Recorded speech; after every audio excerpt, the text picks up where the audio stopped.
welcome to the Crooked Letter Sports Podcast, the show about Mississippi sports and the folks who play them. I'm Tyler Cleveland, joined as always by my co-host and dad, Rick Cleveland of Mississippi Today. Dad, how was your weekend? Pretty good, except for mowing the yard with pollen floating all around me. Well, I'm blessed with your allergies, so I know exactly what you're talking about. I was going to give you some grief about it. We both cut our grass for the first time over the weekend. Boy, I have not missed that.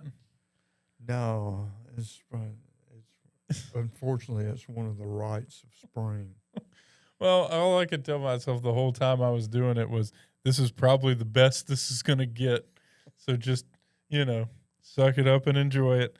But it's that time of year. I tell you what, I think we should open a seasonal lawnmower shop.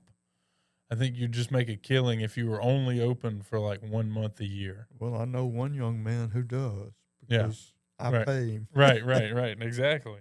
That's what I was getting at. Did you eat anything good over the weekend?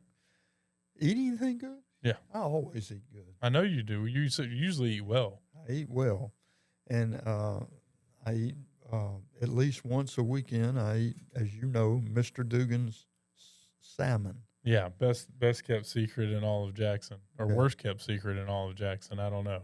Yeah, well, it's the best salmon in all of Jackson, I can tell you.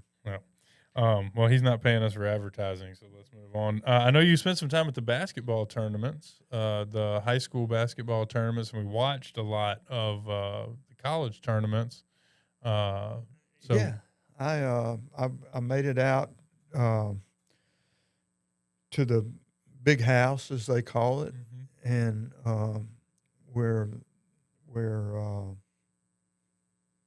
$9 hot dogs reign, and I always enjoy it. I've always said if you can't find a story at the state high school basketball tournament, you need to find another way to make a living, because there's a story everywhere you look. Yeah. Well, good. I want to get into that with you. Just kind of set the schedule for the rest of the show today. We've got we're going to talk about that high school basketball tournament for a minute. We've got an update on our Big Three college baseball, which just keeps climbing higher and higher in the polls. And then we're going to talk a lot about the Saints and their offseason moves, seeing as how that's really heated up for today's big idea. Dad, in the big house, I know you spent some time with your friend David Beria and watched his son Max and St. Stanislaus clinched a championship with a win over Quitman. Can you just kind of tell us a little bit about that? I know you're kind of working on a story on it, but just kind of tell us a little bit about that and background. Well, St. Stanislaus has been good in basketball for a long, long time. And Max Beria, David and Marcy's son, they adopted at birth. It's just a really neat story. They lost a son, decided to adopt a son, and it turned out to be a 6'8" post player who can really play. And I saw them win 2 tough games. First, they had to beat Boonville, which, as you know, tough to do, especially in that place. Is never easy to do, and they did that. And then they beat Quitman for the championship, and it's just a neat story. Looking forward to that. I'm also writing this week about Michael Smith, the coach of Boonville, who's won 11 state championships. He's one of the many coaches that I've covered through the years in Northeast Mississippi who's an institution up there, but he would win anywhere. And I'm talking about at any level. He's just a fantastic basketball coach, and as I hope I'll be able to tell people in what I'm writing about him, he's way more than a basketball coach. Yeah, I'm about to say, you're kind of burying the lead with Michael. I mean, he's got quite the flock he's looking after at home as well. Well, he's the father of 7. Yeah. and his wife has worked full time the whole time. They've raised seven really neat kids, and yeah, it's an interesting story. I can't wait. I'm gonna be as soon as we get out of here today. I'm gonna write that one. Awesome. Well, we'll try not to keep you too long. Appreciate you making time for us, Dad. Meanwhile, the baseball teams just continue to win. Would you tell me the overall record is now for State, Southern, and Ole Miss? They are now a combined 43-6. And if you take out the game that Southern beat State last Tuesday night, it would be 42-5. I mean, so it's pretty. That game is kind of a wash. How incredible is? I mean, we just kind of take it for granted now, but my goodness. Yeah, it's really strong. I mean, it's baseball. It's a game where you lose some. It just happens. But they have, it's yeah, the teams that win pennants. The Dodgers last year didn't win 60% of their games. They won the World Series. Our teams are winning over 80% of their games. I know. And considering some of the teams they've played already, I mean, it's incredible. I mean, we were talking about it a little off air, but UC Santa Barbara, who Southern opened the season with, they lost their first game to the best pitcher in college baseball, arguably, Jackson Flora. But then they won the second two over UC Santa Barbara, and they haven't lost since. No, the Gauchos, as they're called. They have not lost a game since. They have not lost since they lost. And they play a really good schedule, too. Yeah, I think they're either 2 or 3 in RPI this morning. So, I mean, their non-conference strength of schedule has been outstanding, and they've won them all. I think Southern Miss is up to 7 in the polls. They're still number 1 in RPI as of this morning. Recording this on Tuesday morning. Of course, Southern and Ole Miss playing a big game down in Hattiesburg tonight, which our listeners will already know the outcome of that one. But still number 1 in RPI. Mississippi State is up to number 3 in the D1 baseball poll. It's just – it feels like at some point they got to come back down to earth, but maybe not. I mean, the team batting average is about 350. Yeah. The team batting average. That's solid if you can get it. Yeah. Solid production if you can get it. But have you, I mean, anything that you've seen, I know, I think Southern Miss went 4-1 last week. I think State went, 4-1? Yeah. Or 3-1. I can't remember. I don't think they played on Wednesday night. But, it just, did you make any observations watching the teams last week? I mean, anything new you saw? Not really. I'm kind of surprised that Ole Miss is not higher than they are in the polls. Well, their RPI is fine. I mean, it's that's solid that's at like part 12. Of that's part of why I don't understand why they're not higher in the polls. I mean, I think they're really, really good. I think all 3 teams right now should be. I don't know if Ole Miss, because of their schedule, needs to be in the top 10, but they certainly should be in the top 15, and they're not even in the D1. Well, that's what I don't get, because if Southern Miss had an SEC patch on their sleeve, they'd be the number 1 team in the D1 baseball poll. But the fact that Ole Miss isn't in it with an SEC patch, I don't understand at all. I don't get it. But it'll all shake out in the end, I mean, eventually, the cream rises. They'll be where they're supposed to be at the end. Right, when the voters reluctantly come along for the ride. There. All right. Well, anything you're looking forward to this week in the baseball? Obviously, the game, you're going to go to the game in Hattiesburg. Yeah, I'm going to watch Ole Miss and Southern play, and then they all 3 start their conference schedules. Yeah, and there's some big weekend games going down. Well, let me tell you, Ole Miss can play its way into the top 15 this week, because after playing in Hattiesburg tonight, they go to Texas to open the right. They can play their way in, or they could also. They can be a really good team this year, this week, and be 0-4. Yeah. It'd be a bad week to do it, because they're playing the number 1 RPI team, and then Texas, who's I'm sure they're still top 10, and they've got talent for days. Yeah, it's going to be an interesting week.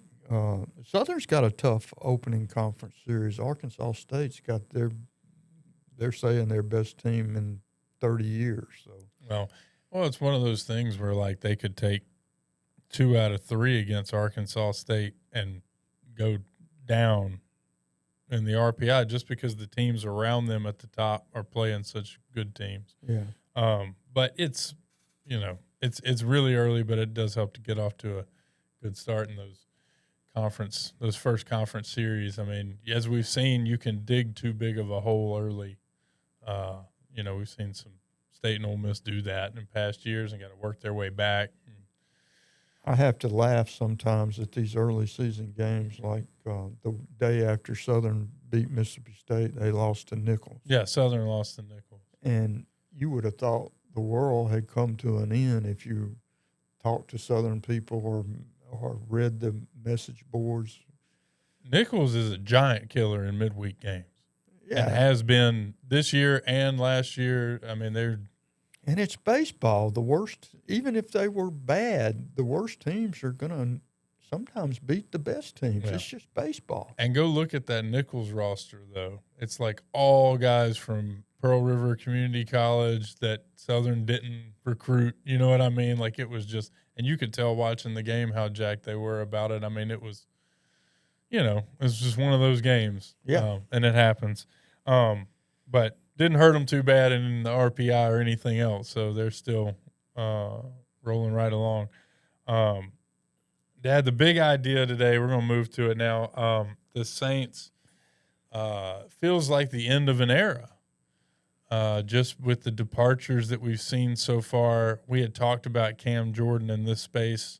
I think it was last week or maybe the week before. He said he wanted to retire a Saint. Now looks like that will not happen. He's set to hit free agency, I guess, tomorrow when that period starts. But the legal tampering time period started Monday, and boy, there were a bunch of moves. Gone are for sure Alontae Taylor, Demario Davis. Looks like Cam's on the block. It now appears that Taysom Hill and Foster Moreau are going to hit the open market. So I mean that's.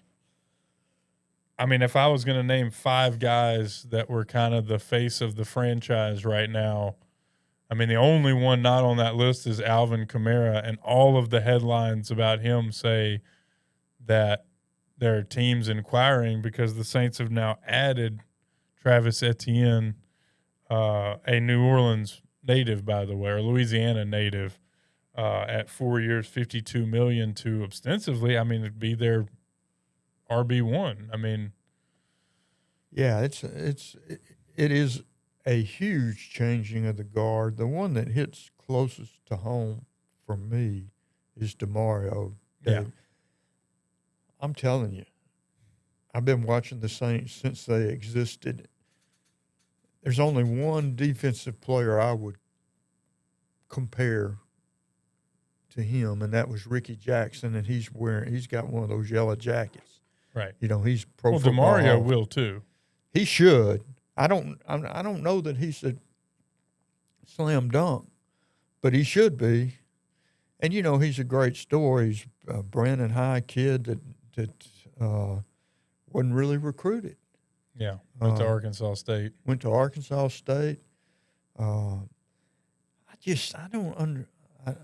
I don't quite get why he's going to the Jets. Well, that's where he came from. Yeah. I think he may want to retire a Jet. He looks fondly upon his time there, I guess. I mean, they didn't win anything while he was there, and they're not going to win anything with him, which is kind of the worst part of this whole deal is that, the Jets, unless all of these moves that they're making, and they went on a spending spree, especially on defense, but all of the moves that they made, they're still going to struggle. And it's not really going to help them. Meanwhile, it could be devastating for the Saints. I mean, depending on whether this this group of guys they're bringing in that, I mean, they got them. They're going to have to go sign somebody. But now you're looking at this like Stutzman guy being, your the anchor of your defense right there in the middle, and I don't know if he's ready for that. I got to believe they're going to draft a linebacker or either sign one in the free agency. I mean, they've already signed one, right? I hadn't seen him sign a linebacker. Okay, maybe not.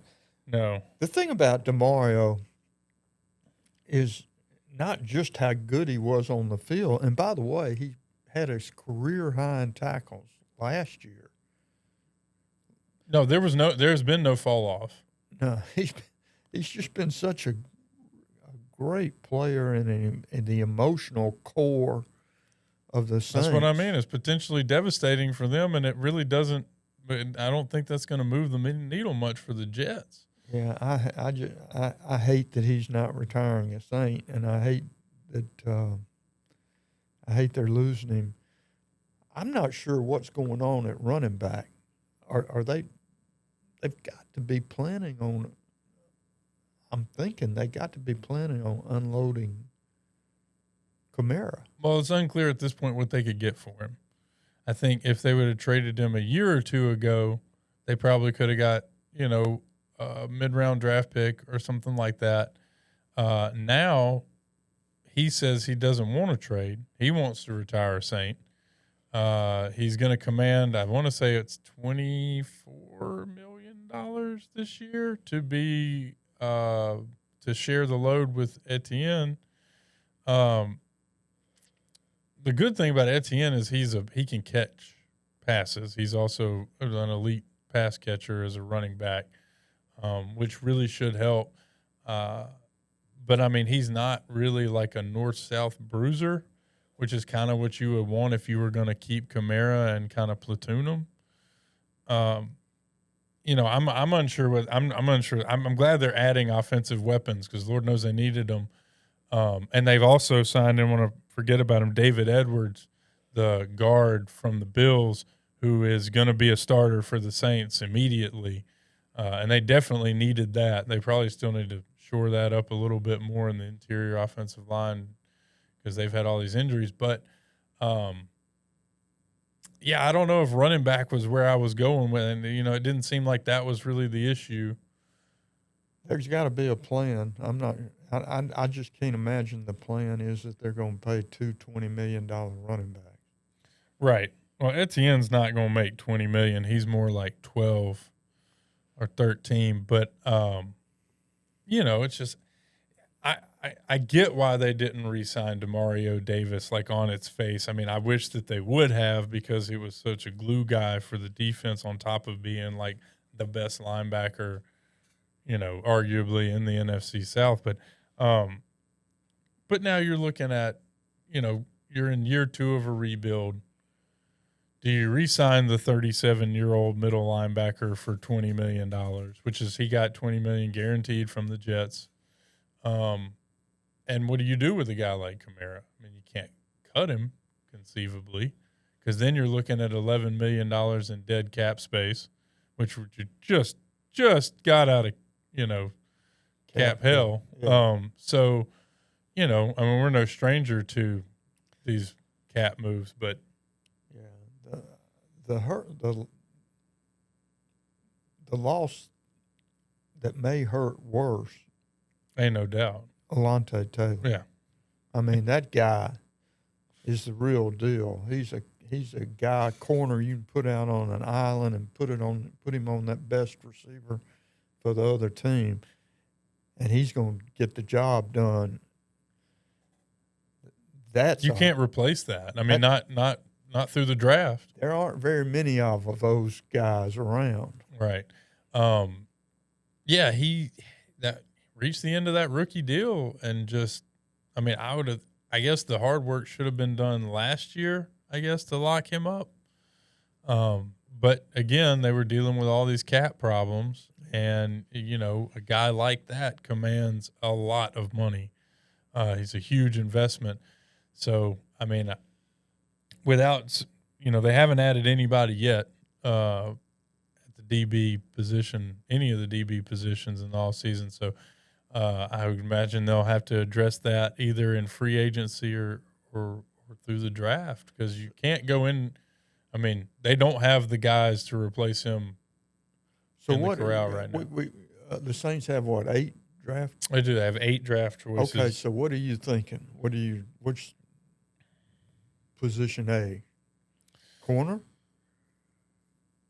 Now suddenly that's a need. If you had asked me last week, I would have said edge rusher, interior lineman. And now they've added an interior lineman, a veteran who they think they can count on. So I would say probably edge rusher, corner. And usually with a pick, I think with the 8th pick, I think that's probably going to be an edge rusher, just because you might be able to get more value that way. I'm not sure. I don't know which direction they're going to go in. I would be remiss if I didn't talk about 2 other additions that they did make yesterday, which I do think, one of which is going to make them a better team, just flat out going to make them better no matter how it works out. And that's the punter, the guy Ryan Wright from Minnesota. The Saints were horrific in the punting game last year, and the punter was a big reason. They've kind of been struggling in the desert without a punter since Thomas Morstead left. People forget how big a part of I'm telling all you, that man. success he was. And I'm telling you, people sleep on. They just think, oh, we'll find a punter. No, the Saints were either last or next to last in punting efficiency last year. They averaged like 37.5 yards a punt or something like that. And this guy from Minnesota, Ryan Wright, coming off his best season so far, averaging 49. And if you're telling me you're going to back the other team up an average of 12 yards starting position every time, that's huge. I mean, especially – that's what they had with Morstead. Right. And I think that's going to make them better straight out. The other addition was Noah Fant, the tight end, which, like I said, with Taysom Hill and Foster Moreau set to hit the free agency market, they had to shore up the tight end position, to go with Juwan Johnson, who's arguably their, one of their best weapons. But Noah Fant, and I saw his numbers from last year were pretty good, but the weirdest stat I've ever seen, he fumbled 3 times, and all 3 of them got returned for touchdowns. Oh, God, no comment. Back to the punting thing, and bringing it home to Mississippi kind of is the best example in NFL history of how big a difference a punter can make was when Al Davis took Ray Guy as the first pick, as first-round draft choice, and everybody thought, God, what a fool. You're going to use a first-round draft choice to draft a punter? And all he did was help them win 3 Super Bowls. Yeah. It helps when the other team is going to start from inside their 10 a whole lot of times. Yeah. Well, Ray is obviously was an incredible player. I don't think under any circumstances we should be taking a punter or a kicker.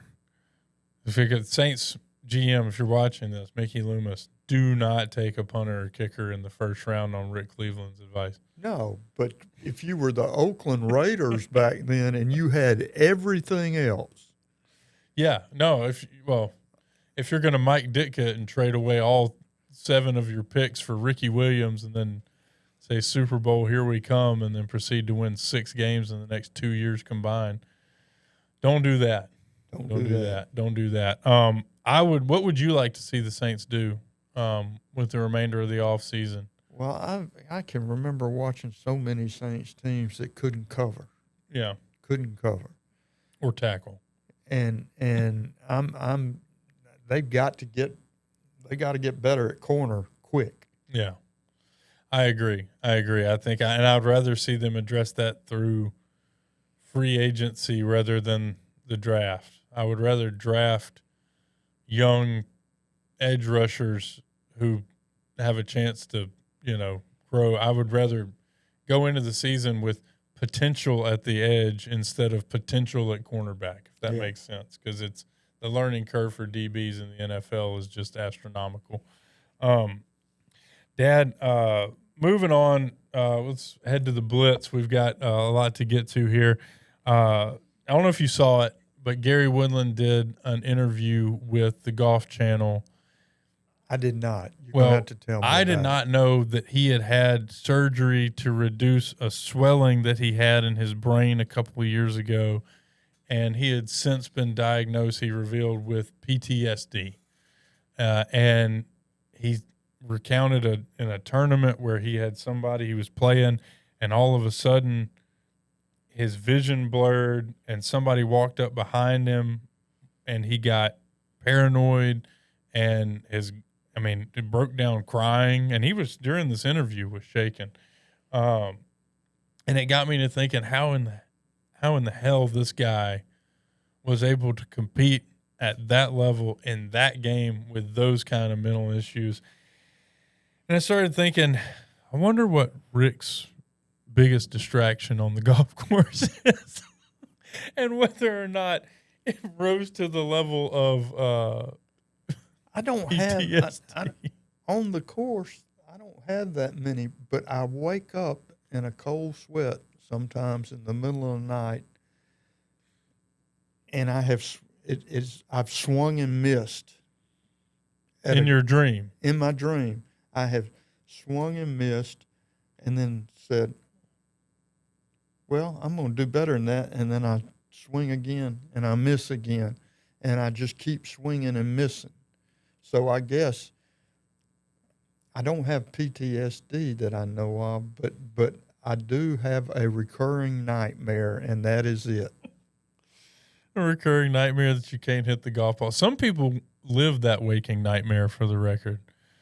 At least once around, I damn near missed it. I did it last week on 18 at Patrick Farms after a monster drive, and kicked myself the whole way home about it. I hit some bad shots, but I don't ever miss. Dad, there are reports that the Iranian soccer team is going to defect, many members of the team at least, and probably all of them by the time it's over, are going to defect to Australia while they're there competing in pool play or whatever what they're doing. If you had to defect to another country, which country would it be, and why Spain?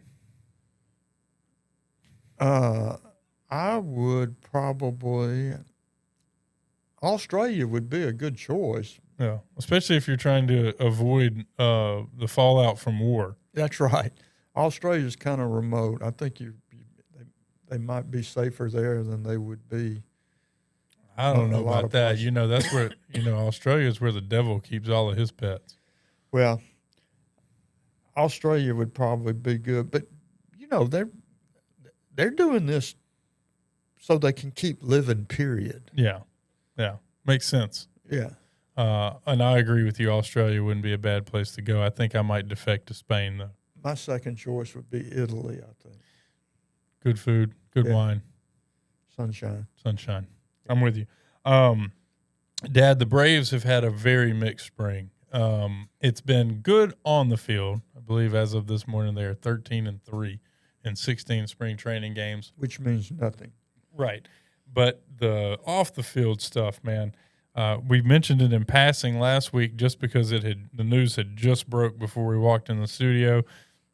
But Jurickson Profar, who was going to be a huge piece of the outfield and DH spot platooning, done for the year with a 162-game suspension for PEDs, his second violation, which means he can't even play while it's on appeal. After your first suspension, you get to play while you're appealing it. Now can't play at all. Out for 162 games. It looks like Sean Murphy's going to start the season on the IL, as is the starting shortstop. And it looks like who else was? I mean, we got Spencer Swellenbach, Hurston Waldrop. Now Joey Wentz, who was another option. Apparently, we found out this morning or late last night that he's got a torn ACL and will miss the entire season. This seems to happen every year now. It's become a recurring nightmare. It has become a recurring nightmare. And I'm worried at this point that we are wasting some prime Ronald Acuna years with all this mayhem. I couldn't agree more. And I watched Acuna last night. I mean, I know. He's on TV. I'm going to watch. He's fantastic. He hit an Oppo home run last night that was just, not many people can do it. Yeah. He just reached out and flicked it into the right field stands for Venezuela in the World Baseball tournament. He's fun to watch. Yeah, I know. And I hope the Braves are too this year. But, man, at least they're not starting the season with Austin Riley on the shelf. But, man, at some point, something good's got to happen, right? Yeah. The shortstop that they're playing right now in the spring is hitting like 400. But I haven't seen. Like you said, it's the spring. It's just, you hope for the best. Dad, in other spring training news, Connor Griffin is absolutely tearing it up. I don't know how they're going to break camp without him on the active roster. If they do, there's going to be a lynch mob at the general manager's office. I mean, it could, and it could be the best thing for him career-wise to begin the year at AAA. It ain't going. I just don't see it happening. He's ahead. He's so far ahead of schedule. Yeah. And I know that kind of spooks people in the Pirates front office, but man, 19. If you've been watching, I mean, it seems like every hit is an extra base hit. And really run, and he's a walking highlight reel on defense. I mean, yeah, he's baseball's next big thing from right here in central Mississippi. Shocker. Yeah. Shocker that we've got the next big thing. Dad, the Academy Awards finally are this weekend. I know I had seen, 4 of the movies up for Best Picture, and I know you've seen a couple. Which one was your favorite, and which one are you pulling for? I always get the title wrong. One Battle After Another. Mm-hmm. Is that the right? You got it. So many great performances in that movie, and They got a bunch of nominations. So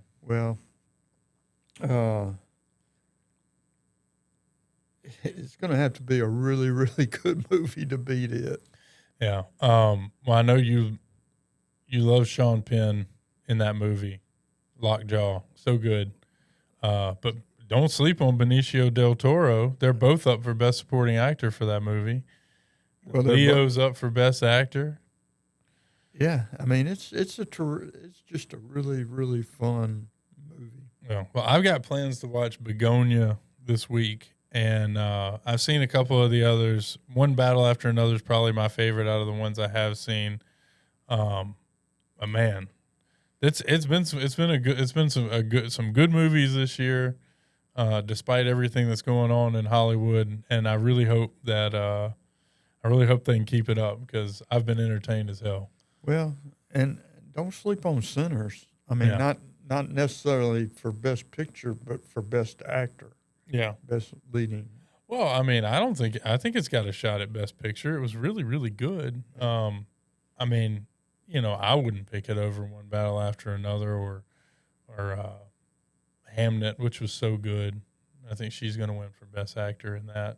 But, man, it's been a good year for movies. I'm going to watch some of Sunday night. It's kind of like the Academy Awards, like popping popcorn and sitting down and watching. So looking forward to that. That's about all the time we've got this week, everybody. Thanks so much for joining us. As always, you can keep up with all of Rick's latest writings at MississippiToday.org. If you're listening to this on a podcast, a reminder, we're now on YouTube on video. You can find us there at the YouTube page. Make sure to like and subscribe. And we appreciate you tuning in, and we'll talk to you next week.